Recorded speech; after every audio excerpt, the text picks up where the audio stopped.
paz do Senhor, meu amado. Bem-vindo de volta à nossa escola bíblica. Nós estamos terminando a carta de Paulo aos Tessalonicenses. Então pega a sua Bíblia, pega o seu caderno de estudos, ora ao Senhor, pede a Ele discernimento, entendimento, conhecimento, sabedoria, pede a Ele proteção, para que nós possamos desvendar dos seus mistérios. Então, como já disse, nós estamos no final das instruções de Paulo para a igreja dos Tessalonicenses. E vemos agora os mandamentos que Paulo dá à vida da igreja, em relação à vida deles. Então, o primeiro deles é não apagar o Espírito Santo. Apagar, como assim? Porque Paulo vê o Espírito como se ele fosse um fogo, fogo do Espírito. Esta é um simbolismo do Espírito de ser comparado a um fogo. Paulo então fala do Espírito Santo, mas ele fala especificamente dos dons espirituais que o Espírito Santo dá para a igreja. Ele está falando, né, que o profeta fala aos homens, edificando, exortando, consolando. Por isso, este dom, este ministério não deveria ser desprezado. Então, as profecias e os profetas não deveriam ser desprezados. Porque não é só a revelação da parte de Deus, mas dos efeitos espirituais que esta mensagem traz no sentido de auxiliar a igreja, a assembleia, né? Paulo, aqui, ele está preocupado com o encorajamento que vem da palavra de Deus através dos dons e, mais especificamente, através do dom de profecia. Ele dá importância ao dom também do discernimento espiritual. Esse discernimento é aquele que capacita os membros da congregação, do grupo, da igreja, a distinguirem uma inspiração verdadeira, uma mensagem vinda de Deus, de uma falsa mensagem, de um falso ensinamento. Paulo pede para que se julgue todas as coisas. Ou seja, ele está falando de discernimento, de avaliar tudo quanto ouvem e guardarem aquilo que é bom. Quando ele fala em avaliar tudo e guardar o que é bom, ele está dizendo em apegar-se ao que é bom, no sentido de aplicar a mensagem a si mesmo, crer nela, agir de acordo com a mensagem, agir de acordo com o que é bom. E não deixar que ninguém imponha algo que seja errado. Ora, mas como é que eu vou evitar que alguém imponha alguma coisa que é errado? Se você tiver discernimento, você consegue saber o que está certo e o que está errado e não admitir o que está errado. Então, se você não tem, peça discernimento. Peça porque Deus dá discernimento a todos os seus servos. Ele também pede para abster-se do mal, ou seja, refrear-se, se segurar, né, de tudo aquilo que possa ser pecado, que possa ser corrupção, que possa ser idolatria, que possa ser heresia. Ou, em outras palavras, aquilo tudo que é uma prática ruim, uma prática má. Apechomai é um verbo que ele está usando aqui, significa que é não fazer uma coisa má. É ficar longe de uma coisa ruim, é não ter nada a ver com uma coisa ruim. Então é isso que Paulo está dizendo. Dá distância, sai fora o que não presta, sai fora, sai de perto o que não presta. A igreja, a nossa igreja, ela precisa discernir ainda essa verdadeira operação do Espírito Santo em relação a todas as atividades que podem ou não ser falsas. Então, quando nós estamos diante de alguma coisa sendo dita para nós, nós precisamos do Espírito Santo para que ele possa nos auxiliar a discernir aquilo que é verdadeiramente divino, verdadeiramente de Deus e aquilo que é falso. Principalmente, amados, nos nossos dias de hoje.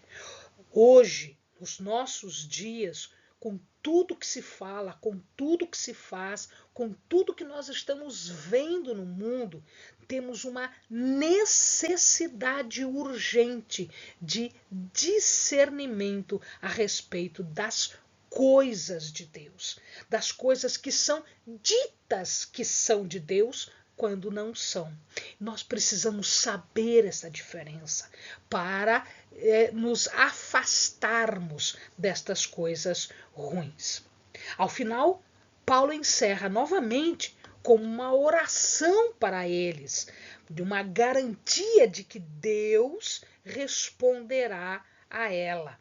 A oração é, na verdade, um desejo de Paulo, de que Deus responda positivamente, né? Vindo de encontro e suprindo todas estas necessidades do povo. Amado, peça que Deus te dá discernimento, peça que Deus te dá suporte para nós vencermos todos esses desafios da pecaminosidade do mundo atual. O próprio Deus é que vai fazer a provisão para as necessidades espirituais deles. Portanto, ele ora para que Deus venha em providência, e é o próprio Deus que fará isso. Este Deus é o Deus da paz, é o Deus Shalom. Por que é um Deus da paz?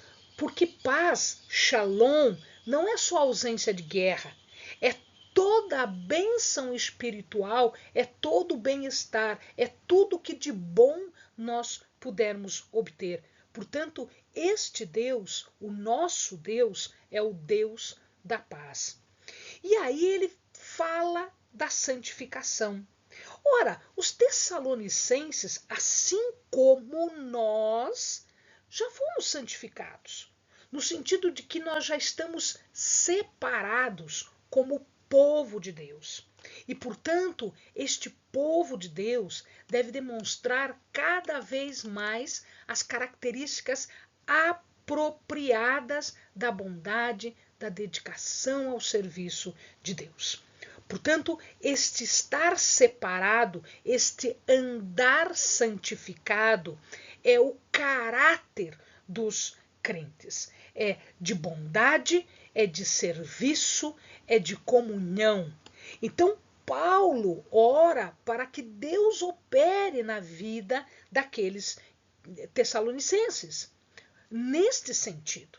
Assim, eles serão íntegros, inteiros, corretos, puros, no sentido de estarem totalmente em conformidade com o propósito de Deus. Portanto, Paulo está orando em favor da continuação do processo de santificação e até a conclusão deste processo de santificação. É aqui que nós também devemos orar para que a nossa vida seja cada vez mais santificada, separada para o louvor, para a honra e para a glória de Deus. Também ele ora para que este processo seja realizado até chegarmos à parousia. Nos vídeos anteriores nós falamos da parousia e dos receios que eles tinham desta segunda vinda de Jesus. E, portanto, ele já nos acalmou falando de o tempo, falando de quem iria subir com Jesus. Portanto, aqui ele ora para que todos nós estejamos neste grupo que vai acompanhar Jesus. Se nós já estivermos mortos, seremos ressuscitados para isso. Se nós ainda estivermos vivos, nós seremos alcançados e nós seremos levados para o encontro com o Senhor. Os crentes, os tessalonicenses, assim como nós, já estamos santificados através daquilo que Jesus Cristo fez.